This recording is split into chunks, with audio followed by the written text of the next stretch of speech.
يحاور الشيخ راشد الغنوسي رئيس حركة النهضة في جرزيس بمناسبة الاحتفال بنجاح الثورة الليبية.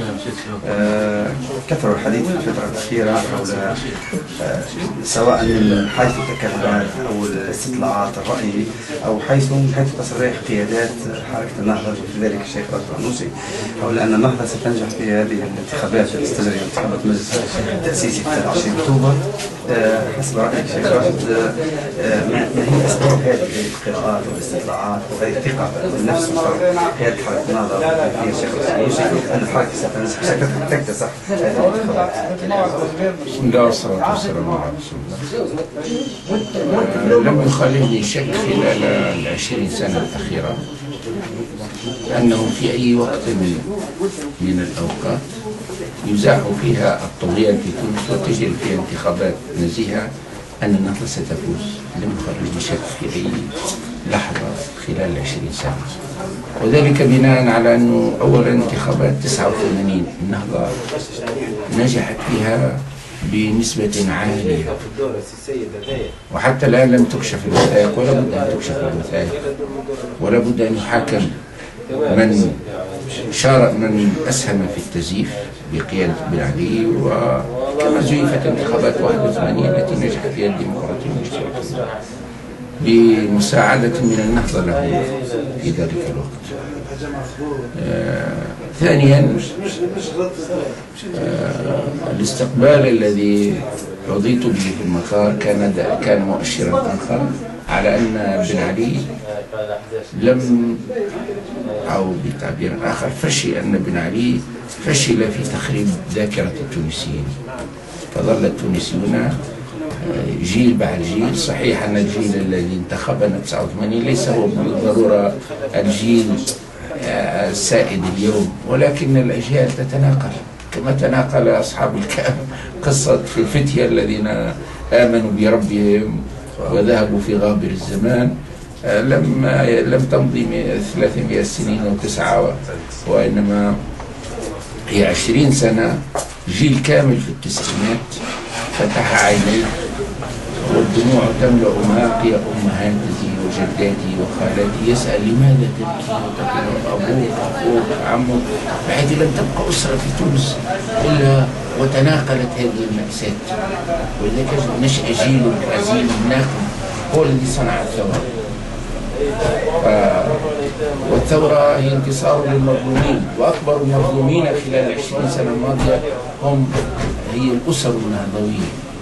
مئات الآلاف مسها الضر، مسها القمع الرهيب الذي سلط على النهضويين وأسرهم وأقاربهم وأصدقائهم.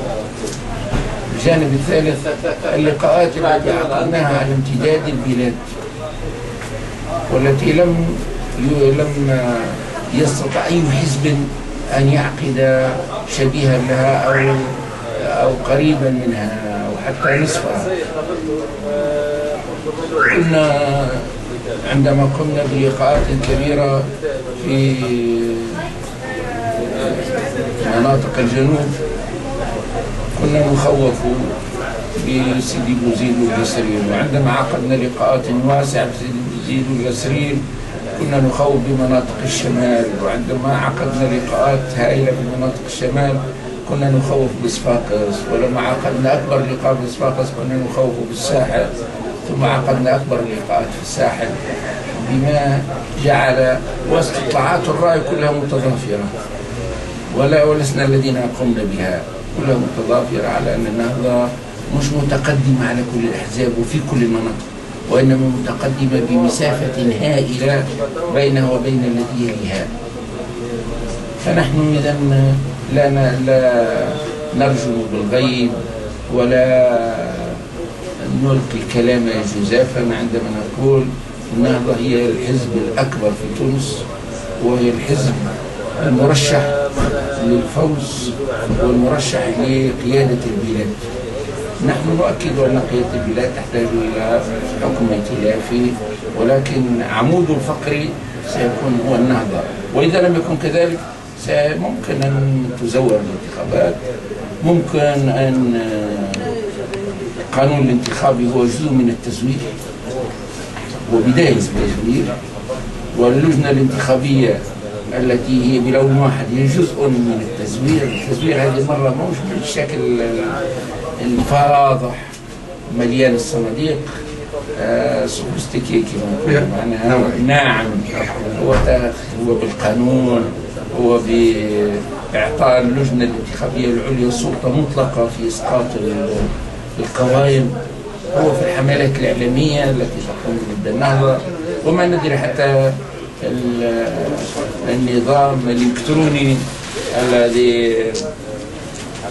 الذي وقع الاختيار عليه بمساعدات أجنبية، هل أيضا هو كفيل لأن يعكس الحقيقة بالكامل؟ هو تارك هامش بتاع 10% كما يقال لترجيح قائمة على قائمة أخرى. على كل حال الشعب التونسي لن يصدق انتخابات بعد الذي شاهد من لقاءات واستطلاعات رأي، لن يصدق انتخابات لا تفوز فيها النهضة لن تكون فيها النهضة هي الحزب الأكبر. ما يعنيش هذا أن نحن نحكم سلفا على الانتخابات، ولكن كل المؤشرات تدل على أن ها هنا حزب أكبر. ظهر ذلك في انتخابات 89 ولم يستطع القمع الرهيب الذي سلط على النهضة إلا أن يزيد النهضة شعبية. المؤكد أن شعبية النهضة اليوم هي أكبر من شعبيتها سنة 89، وأن زعماء النهضة اليوم أكثر شعبية مما كانوا عليه سنة 89.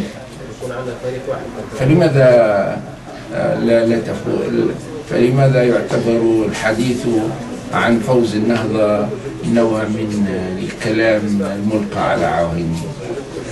ألا تعتقد أن يتخوف بعض النهضة أو بعض الناشطين في النهضة أن هذا الزخم الإعلامي وهذا الزخم الحديث عن القوة في جانب النهضة قد يجرنا إلى ما كان قد يجرنا إلى الغرام؟ هل هذا صحيح؟ لماذا يجرنا إلى الغرام؟ يعني مكتوب على الإسلاميين أن يحجموا من أنفسهم حتى تمشي العملية الديمقراطية. لا هي العملية الديمقراطية أن طرفا فيها يفرض عليه أن يحجم من نفسه. كل الأحزاب في الدنيا تدخل الانتخابات بنية النجاح وتخطط للنجاح. هل مكتوب على الإسلاميين أن يخططوا للفشل؟ أن يقول خلاص نحجم أنفسنا بنسبة 50% حتى يرضى علينا الآخرون؟ إذن لسنا أمام عملية ديمقراطية. العملية الديمقراطية هي انتقال بالعمل السياسي من مستوى العنف والقوة إلى مستوى الاحتكام للرأي العام، الاحتكام لصناديق الاقتراع. إذن ينبغي أن يقبل الجميع، إذا كانت هناك عملية ديمقراطية في البلاد وهناك ثورة، فينبغي أن نترك عقلية 89 حيث كان مطلوب من المعارضة أن تسترضي الحزب الحاكم وأن تحجم من نفسها. نحن أمام الثورة هدمت كل المنطق السابق وأعادت السلطة للشعب، ولذلك ينبغي أن يقبل الجميع النهضة وغيرها أن يقبلوا الاحتكام لصناديق الاقتراع، ولكن بشرط أن تحترم عملية الاقتراع بشكل دقيق. كسؤال أخير، مرت الحركة من لا قانونية حتى لا نقول لا شرعية، لأن شرعيتها تتبع من الجماهير، لا قانونية الاعتراف بها من طرف السلطة إلى التهجير إلى السجون. الآن هناك مرحلة قادمة هي مرحلة المؤتمر وما بعد المؤتمر.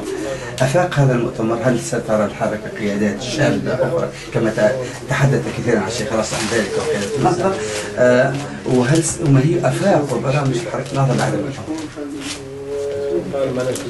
نهيئ أنفسنا للحكم.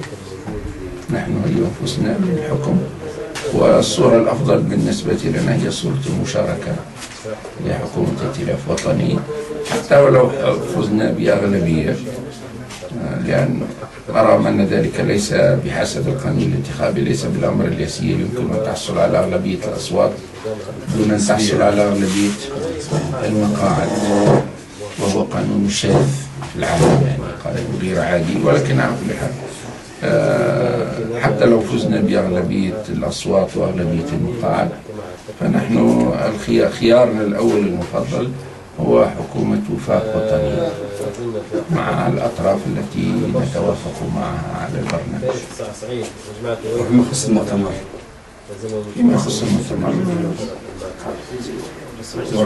هناك الإعداد للمؤتمر ماشي كما الإعداد للانتخابات ماشي. نقدر أن المؤتمر سيجري بعد الانتخابات في نهاية السنة أو في بداية السنة القادمة إن شاء الله. في الأخير نشكر الشيخ راشد الغنوشي رئيس حركة نهضة على هذا الحوار، ونتمنى له التوفيق والصحة دائما. شكرا جزاكم الله خيرا.